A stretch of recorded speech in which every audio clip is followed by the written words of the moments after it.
Praise the lord. దేవుని నామములో అందరూ కూడా వందనాలు. Praise the Lord. షాలోమ్. మరణాత. ప్రభు మీ అందరూ కూడా దీవించిన గాక.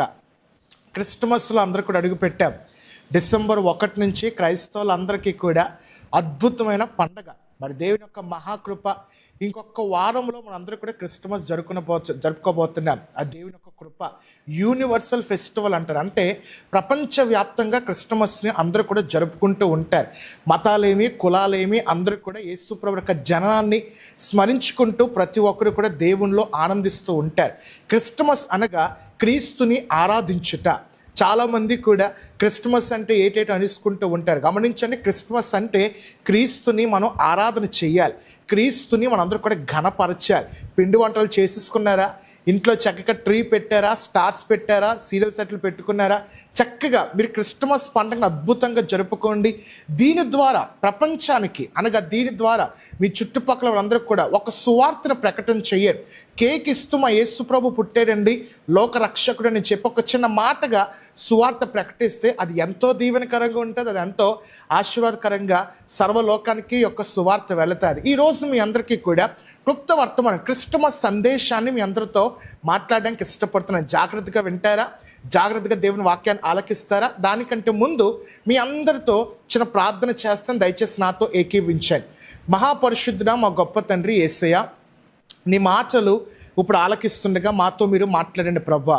తండ్రి నాయన, నీ యొక్క జననాన్ని స్మరించుకుంటూ ఈ నెలంతా కూడా మేమందరము కూడా కలిసి కట్టుగా నీ మాటలు వింటూ బలపరుస్తూ అన్ని విధాలు కూడా ముందుకు వెళ్తున్నాం. దానికే నీకు వేలాది వందనాలు స్తుతులు ప్రభువా. తండ్రి, వింటున్న వాళ్ళందరినీ కూడా, శ్రోతలను, దైవ దీవెన వాళ్ళందరినీ కూడా, క్రైస్ట్ వాయిస్ చూస్తున్న వాళ్ళందరినీ కూడా దీవించండి ప్రభువా. వాళ్ళపై ప్రత్యేకమైన దివ్య కాపుదల ఉంచండి. ఎటువంటి కష్ట నష్టాలు వాళ్ళపై రాకుండా నీ కృపతో బలపరిచి దీవించి ఆస్వాదింప చేయమని యేసేవారి నామములో అడుగుచున్నాము తండ్రి. ఆమేన్, ఆమేన్, ఆమేన్. దేవుడు మీ అందరినీ కూడా దీవించును గాక. వాక్యములోకి అందరూ కూడా వెళ్ళిపోదాం. దయచేసి అందరూ కూడా శ్రద్ధాశక్తులతో, ఒక శ్రద్ధతో, ఆసక్తితో ప్రభు వాక్యాన్ని ఆలకించవలసిందిగా కోరుచు ఉన్నాయి. బైబిల్స్ అందరూ కూడా తెరవండి. మత్తయి సువార్త 20వ అధ్యాయము 28వ వాక్యము చూసినట్లయితే, మనుష్య కుమారుడు పరిచారము చేయించుకొనుటకు రాలేదు కానీ పరిచర్య చెయ్యుటకు అనే మాట మన అందరూ కూడా గమనిస్తూ ఉంటాం. ప్రియులారా, మనం అందరం కూడా యేసు ప్రభువారి యొక్క జననం అని స్మరించుకుంటూ మనము కొన్ని విషయాలు ఆలోచించవలసిన బదులుమై ఉన్నాం. ఏంటంటే, అసలు యేసు ప్రభువారు ఎలాంటి వాడు? యేసు ప్రభు యొక్క గుణాతిశయములు ఏంటి? యేసు ప్రభు యొక్క ఈ లోకంలో ఆయన బ్రతికినంత కాలం, దాదాపు ఆయన బౌద్ధికంగా 33.5 సంవత్సరాలు బ్రతికాడు. ఆయన పరిచర్య చేసిన కాలం చూస్తే 3.5 సంవత్సరాలు అద్భుతమైన పరిచర్య చేశారు. అనేక మందిని కూడా తండ్రి వైపు తిప్పుతూ నిత్య రాజ్యానికి ఒక మార్గానిగా యేసు ప్రభువారు తన్ను తాను నిరూపించుకుంటూ వచ్చి ఉన్నారు. ఈరోజు యేసు ప్రభువారి గురించి కొన్ని విషయాలు అందరూ కూడా ఆలోచన చేయాలి. ఏంటంటే, మనము నమ్ముతున్న దేవుడు ఎలాంటి వాడు? యేసు ప్రభువారు అసలు ఎలాంటి వాడు? యేసు ప్రభువారికి సాటి అయిన వారు ఈ లోకంలో ఎవరన్నా ఉన్నారా?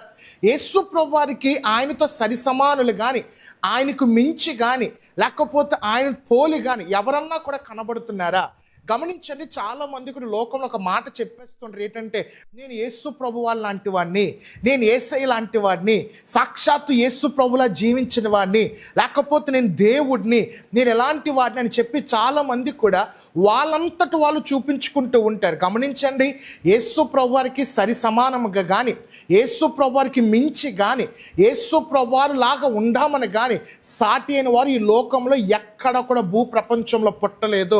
అది నా యేసయ్యకి మట్టుకే సాధ్యమై ఉన్నది. హల్లెలూయా. ఆయనకి సాటి అయిన వారు ఈ లోకంలో ఎవరు కూడా లేరు. ఎంతోమంది చెప్పారు, నేను ఎలా చేసేస్తాను, అలా చేసేస్తాను, కానీ ఎక్కడో దగ్గర తప్పిదములు దొరికిపోయి వాళ్ళందరూ కూడా మనుషుల దృష్టిలో పాపాత్ములుగా మిగిలిపోయారు.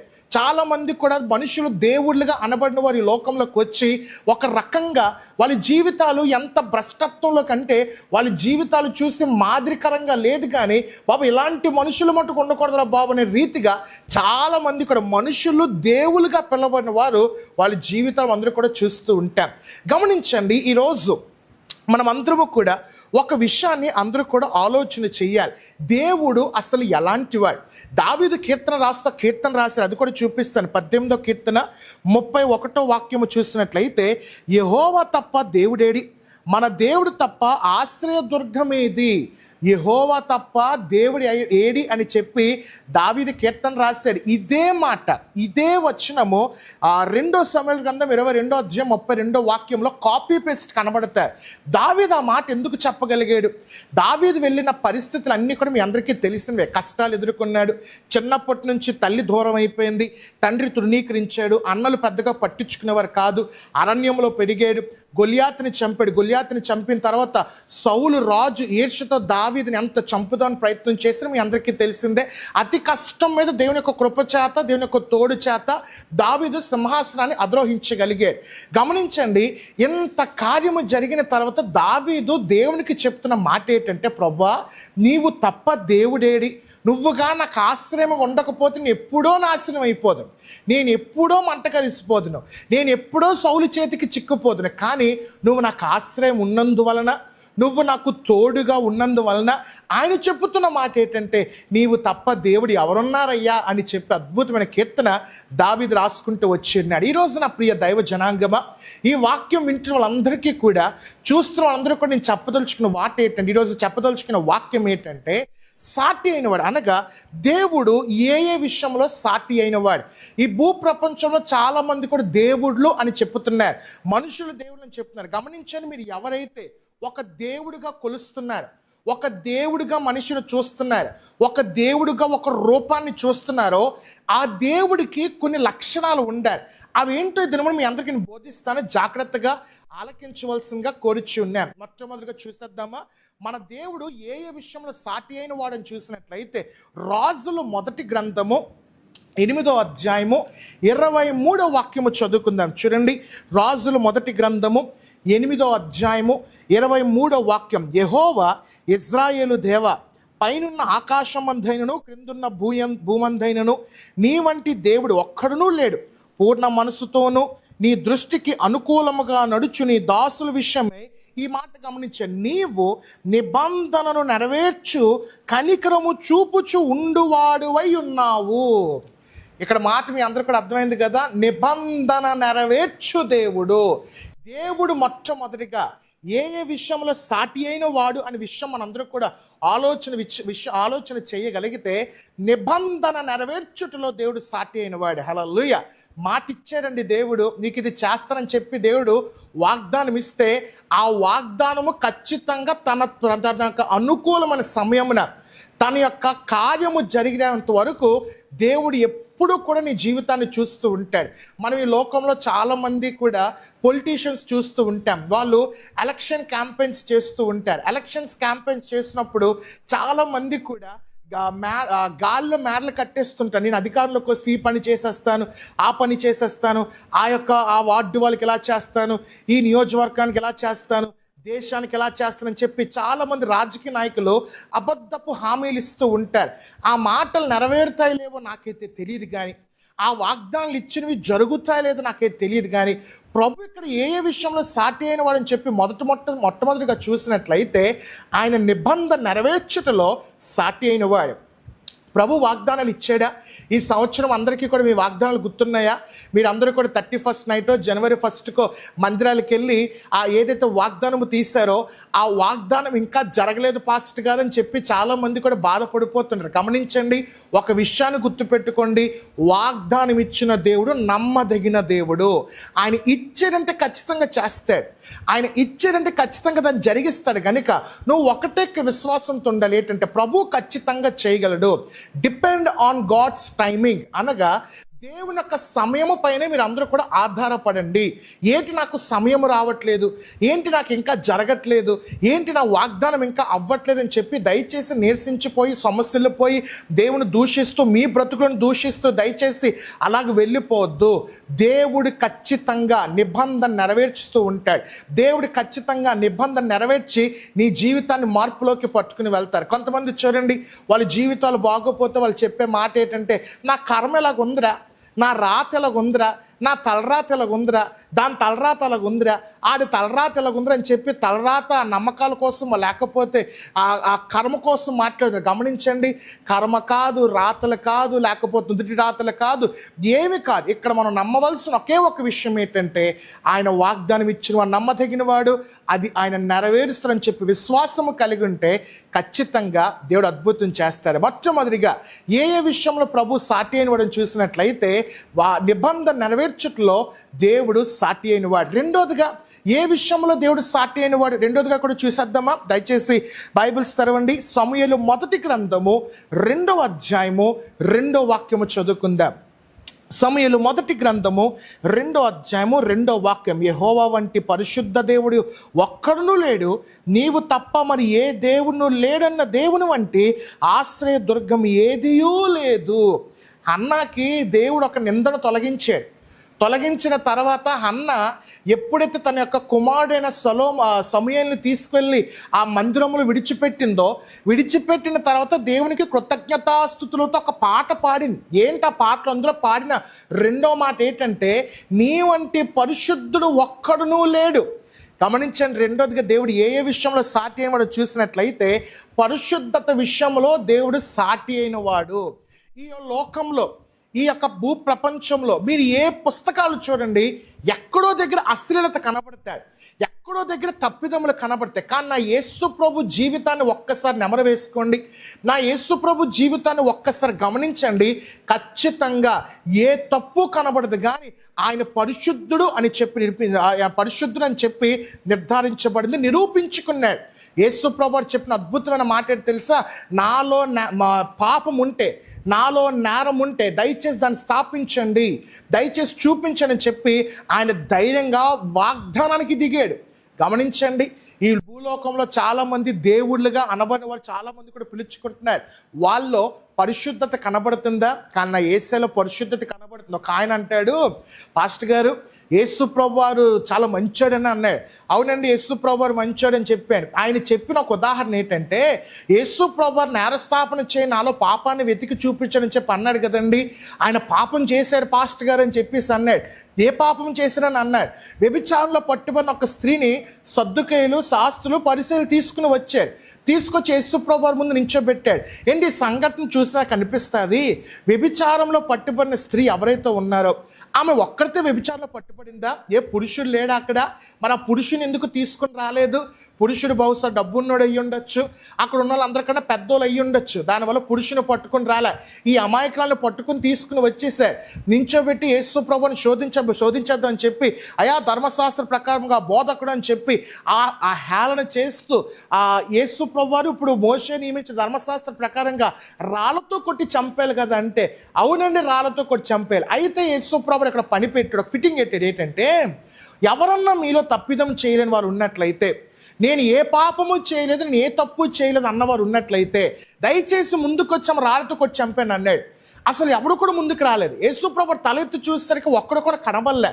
ఆ కుమార్తెను అడిగారు, ఏమ్మా ఇక్కడ ఎవరు కూడా లేరా అంటే, అయ్యా అందరూ కూడా నువ్వు అన్న మాటకి పారిపోయారని చెప్పేసి అన్నారు. అయితే యేసు ప్రభు అన్నారు, నేను కొన్ని కొట్టనమ్మా, వెళ్ళిపో నువ్వు అని చెప్పేసి ఇక్కడ నుంచి ఏ పాపం చేయొద్దు అన్నారు. ఈ మాట అన్నాడని చెప్పేసి ఒక ఆయన అంటాడు, యేసు ప్రభు వారు కూడా రాలేలేదు కదండి, యేసు ప్రభు వారు రాలేదంటే దాని అర్థం యేసు ప్రభు వారు కూడా తప్పు చేశాడు కదా అని చెప్పి అడ్డవంకరగా మాట్లాడిన వాళ్ళు, అనగా పిచ్చి తెలివితేటలు ఈ లోకంలో చాలా మంది కూడా నిరూపించుకుంటున్నారు. గమనించండి, ఇక్కడ యేసు అందుకే తెలుగు స్పష్టంగా చదవాలి. అక్కడ వాక్యము సెలవిచ్చింది ఏంటంటే, నేను నీకు శిక్ష విధింపను అని చెప్పి యేసు ప్రభు వారు చెప్పారు. నేను కూడా అంటే ఖచ్చితంగా వాళ్ళతో ఏకీపించినట్లే, ఖచ్చితంగా యేసు ప్రభు పాపం చేసినట్లే. కానీ యేసు ప్రభు అక్కడ నేను కూడా అని మాట్లాడలే, నేను నీకు శిక్ష విధింపను అని చెప్పి యేసు ప్రభు చెప్పాడు. తన్ను తాను పరిశుద్ధుడిగా నిర్మించుకున్నాడు, తన్ను తాను పరిశుద్ధిగా నిరూపించుకున్నాడు. గమనించండి, దేవుడు ఏ విషయంలో సాటి అయినవాడు అంటే పరిశుద్ధత విషయంలో సాటి అయినవాడు. ఆయన పరిశుద్ధత కలిగినవాడు, ఏ పాపము లేనివాడు, ఏ తప్పిదము లేనివాడు. మనం కొలుస్తున్న దేవుడు అతి పరిశుద్ధుడు. మనం ఆరాధిస్తున్న దేవుడు పరిశుద్ధకరమైన దేవుడు. పాపము కలిగిన దేవుణ్ణో, లేకపోతే భార్య పిల్లలు, లేకపోతే డబ్బు పిచ్చోడు, లేకపోతే ఆడవాళ్ళు పిచ్చోడు, లేకపోతే ఆ లోక సంబంధమైన పిచ్చివాటిలో మనం అందరూ కూడా ఆరాధన చేయట్లే. ఈ లోకంలో డబ్బు, ధనము, కామ, లోభము, మోహము ఏవైతే ఉన్నాయో అన్ని విడిచిపెట్టి దేవుడు 3.5 సంవత్సరాలు పరిశుద్ధంగా జీవించాడు. వ్యభిచారుల మధ్యన ఉన్నాడు, నరహంతకుల మధ్యలో ఉన్నాడు, దొంగతనము చేసిన వాళ్ళ మధ్యన ఉన్నాడు. వాళ్ళందరి మధ్యన యేసు ప్రభువు తన్ను తాను పరిశుద్ధుడిగా నిరూపించుకున్నాడు. నజరేతు నుంచి ఏదన్నా మంచిదన్నా వస్తుందని చెప్పి మాట విన్నా. యేసు ప్రభువు పెరిగింది నజరేతు పట్టణంలో. నజరేతులు అందరూ కూడా దొంగలు, వ్యభిచారులు, పాపాత్ములు ఉండేవారు. అక్కడి నుంచి యేసు ప్రభువు వచ్చినప్పుడు ఎవరో ఒక స్నేహంతో యేసు ప్రభువు తను పాడు చేసుకునేవాడు. కానీ ఆయన ఎటువంటి పాడులోకి వెళ్లకుండా పరిశుద్ధంగా జీవించాడు. ఆయన గొప్ప దేవుడు అని చెప్పి నిరూపించుకున్నాడు. మొట్టమొదటిగా ఏ విషయంలో దేవుడు సాటి అయిన వాడిని విషయాన్ని చూసినట్లయితే మొట్టమొదటిగా నిబంధన నెరవేర్చుటలో, రెండోదిగా పరిశుద్ధతలో దేవుడు సాటి అయిన వాడు. ఈ 2 విషయాలు మీరు అందరూ కూడా గమనించండి. ఈ యొక్క కాలం ఏదైతే క్రిస్టమస్ నెలలో అడుగు పెట్టామో మనమందరం కూడా దేవుణ్ణి ఆరాధిస్తూ మన జీవితాన్ని బాగు చేసుకుందాం. కళ్ళు మూసుకుందామా, ప్రార్థన చేసుకుందాం. ప్రార్థన. మహాపరిశుద్ధుడా మా గొప్ప తండ్రి యేసయ్య, నీకు సాటి అయిన వారు ఈ లోకంలో, భూప్రపంచంలో ఎవరునూ లేడు ప్రభా. తండ్రి నాయన, వాక్యము చెప్పిన రీతిగా నిబంధన నెరవేర్చుటలో ప్రభా నాయన, పరిశుద్ధతలో నీకు మించిన దేవుడు ఎవరూ లేరు ప్రభా. నువ్వు గొప్ప దేవుడు ప్రభా. నిన్ను ఆరాధించి వాళ్ళందరూ కూడా ఆత్మతో సత్యముతో ఆరాధన చేస్తే నువ్వు మహిమను చూపిస్తున్నావు ప్రభా. తండ్రి నాయన, ఈ వాక్యం విన్న వాళ్ళందరినీ కూడా దీవించండి, శ్రోతలందరినీ కూడా దీవించండి. వాళ్ళపై ప్రత్యేకమైన కాపుదలను, వాళ్ళపై ప్రత్యేకమైన దివ్య కాంతిని ఎల్లప్పుడూ కూడా ఉంచండి ప్రభా. ఎటువంటి కష్ట నష్టములు ఎవరిపై రాకుండా సహాయం దయచేయండి. వాక్యం ప్రతి ఒక్క హృదయంలో నాటబడిపోలాగిన కృప దయచేయమని యేసయ్య వారి నామములో అడుగుచున్నాము తండ్రి. ఆమేన్, ఆమేన్, ఆమేన్. గాడ్ బ్లెస్ యూ అండి. ప్రభు మీ అందరినీ కూడా దీవించును గాక. ఆయన కృపచేత మీ అందరినీ కూడా నడిపించును గాక. దయచేసి గమనించండి, క్రిస్టమస్ సర్వీస్ అనగా డిసెంబర్ 25వ తారీఖున మరి TNR ఫంక్షన్ హాల్లో గురువారము ఉదయం 10 గంటల నుంచి క్రిస్టమస్ సర్వీస్ జరుగుతుంది. అందరూ కూడా కుటుంబ సమేతంగా రండి. ఆ రోజు మనందరూ కూడా దేవుని ఆరాధన చేద్దాం. కొత్త బట్టలతో పండగ వాతావరణం అందరూ కూడా వెళ్దాం కనుక దయచేసి అందరూ కూడా మర్చిపోకుండా డిసెంబర్ 25 గురువారం ఉదయం 10 గంటల నుంచి TNR ఫంక్షన్ హాల్లో జరుగుతున్న క్రిస్టమస్ సర్వీస్కి అందరూ కూడా పాల్గొనండి. అలాగే December 31 night cross over service అనగా వాచ్ నైట్ సర్వీస్ కూడా ఉంటుంది. సాయంత్రము 8 గంటల నుంచి ప్రారంభం అవుతుంది. 1 గంటకల్లా, రాత్రి 1 గంటకల్లా ముగించబడతాయి. అలాగే న్యూ ఇయర్ సర్వీస్ కూడా ఉదయం 10 గంటల నుంచి ప్రారంభం అవుతుంది. దయచేసి అందరూ కూడా గమనించండి. ఈ అన్నీ కూడా స్థలం వచ్చేసరికి ఒకటే, TNR ఫంక్షన్ హాల్లో జరుగుతుంది. అందరూ కూడా కుటుంబ సమేతాలుగా పాల్గొనండి. దేవుని యొక్క దీవెనలు పొందుకునే కార్ పార్కింగ్లు ఉన్నాయి, అన్నీ కూడా ఉన్నాయి కనుక దయచేసి అందరూ కూడా గమనించవలసిందిగా కోరిచి ఉన్నాయి. అలాగే మీ అమూల్యమైన సహకారం మాకు ఎంతో అవసరం, మీ యొక్క చేయూత మాకు ఎంతో అవసరం కనుక దయచేసి మీరు అందరూ కూడా మాకు మీ ఆర్థిక ప్రోత్సాహం మాకు అందించండి, ప్రార్థనాపూర్వకమైన ప్రోత్సాహం అందించండి. స్క్రీన్ మీద కనిపిస్తున్న డీటెయిల్స్ ఏవైతే ఉన్నాయో ఆ డీటెయిల్స్కి అమూల్యమైన కానుకలను మీరు తెలియజేయవలసిందిగా, ఈ యొక్క పరిచయం ద్వారా ఎవరైతే బలపడుతున్నారో మమ్ములను మీ యొక్క ఆర్థికంగా బలపరచవలసిందిగా మనవి చేస్తూ ఉన్నాడు. దేవుడు మీ అందరినీ కూడా దీవించును గాక. ఆయన కృపతో మీ అందరికీ నడిపించును గాక. దేవుని యొక్క వాక్య పరిచయంలో మీ సహోదరుడు pastor Sam. Thank you. AP theological university. మీరు బైబిల్ కాలేజీలో చేరాలనుకుంటున్నారా? అయితే ఏపీ థియలాజికల్ యూనివర్సిటీ మీకు ఆహ్వానం పలుకుతుంది. మా వద్ద BTH, BD, MTH, MDiv, PhD మొదలగు కోర్సులు అందుబాటులో ఉన్నాయి. మరిన్ని వివరాల కొరకు మీరు సంప్రదించవలసిన మా ఫోన్ నెంబర్లు 9666442222 మరియు 8121333322. అలాగే ఈ ఫోన్ నెంబర్లకు సంప్రదించి మీ యొక్క అడ్మిషన్స్ కొరకు ఫోన్ చేయగలరు.